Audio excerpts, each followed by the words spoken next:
Okay friends, ఈ రోజున మనం ఒక బ్యాటరీకి సంబంధించిన విధానాలు తెలుసుకున్నాం friends. My dear masters, my dear God's, మిత్రులారా చూన్నానా, బ్యాటరీ అంటే వీడినానా, వీడు ఈ ప్రపంచానికి అందరికీ కరెంటు సప్లై చేసేవాడు వీడే. అంటే లోపల ఒక హార్న్ కొట్టినా, ఒక షెల్ఫ్ కొట్టినా, ఒక బల్బు లోపల ఎలగాలన్నా వీడి దగ్గర నుంచి వెళ్ళాల్సిన కరెంటు మొత్తం. వీడి దగ్గర కరెంటు మొత్తం అయిపోయినప్పుడు ఇక్కడ డైనమో అనేవాడు చూడండి, మోటారు ఇవ్వండి, కొత్తది మోటారు. ఈ మోటార్ ద్వారా మళ్ళీ మనకి కొత్త కరెంటు రీఛార్జ్ బ్యాటరీకి సప్లై అవుతుంది. అది ఎలా అవుతుంది గురుగారు, మీకు ఆలోచన కావాలి. ఇక్కడ మీరు తాళం విఘ్నేషన్ వేయంగానే డాష్ బోర్డ్లో ప్లస్ మైనస్ బల్బు వెలిగిందా లేదా? వెలిగినప్పుడు అలా స్టెప్ వేయగానే ప్లస్ మైనస్ బల్బు వెలిగింది. అలా స్టార్ట్ చేయగానే బల్బు ఆరిపోయింది అంటే డైనమాలో నుంచి కొత్త కరెంటు బ్యాటరీకి పాస్ అవుతున్నట్టు లెక్కే.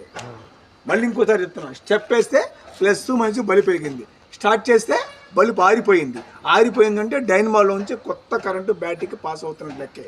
అప్పుడు ఈ కరెంట్ అందరికీ సప్లై చేస్తున్నాడు, మళ్ళీ తయారు చేస్తున్నాడు, మళ్ళీ పంపిస్తున్నాడు, మళ్ళీ తయారు చేస్తున్నాడు, మళ్ళీ పంపిస్తున్నాడు.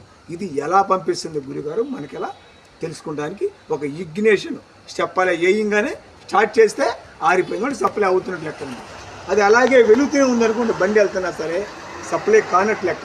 బండి 30 కిలోమీటర్ల దాంట్లో దీంట్లో పవర్ ఉంటుంది. ఈ 30 కిలోమీటర్ల గ్యారేజ్ కానీ ఎక్కడికన్నా వెళ్ళి దీన్ని మనం రిపేర్ చేయించుకోవాలి డైనమాని. అలాగే వెళ్ళిపోతే నడి రోడ్డు మీద అయిపోతుంది సెన్సార్ బండి. స్టెప్ వేసి వెలిగింది బల్బు, స్టార్ట్ చేస్తే ఆరిపోయింది. ఇదే ఇలా పని చేసుకుంటుంది. 20 రోజులకు ఒకసారి, నెలకు ఒకసారి మూతలన్నీ ఊడదీసేసి డిస్టిల్ వాటర్ ఉందా లేదో మనం చెక్ చేసుకుంటూ ఉండాలి.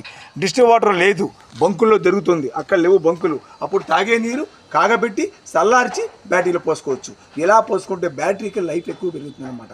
99 పాయింట్లు ప్రమాదం రాకపోవచ్చు, ఒక్కటే రావచ్చు. ఏంటి గురుగారు అంటే, ఎప్పుడైనా సెల్ఫ్ కొట్టాము అదే సెల్ఫ్ అయిపోతుంది, ఒక హార్న్ కొట్టాము అదే హార్న్ డైవ్ మోగేసి లోపల మంటలా పొగలాగా వస్తుంది.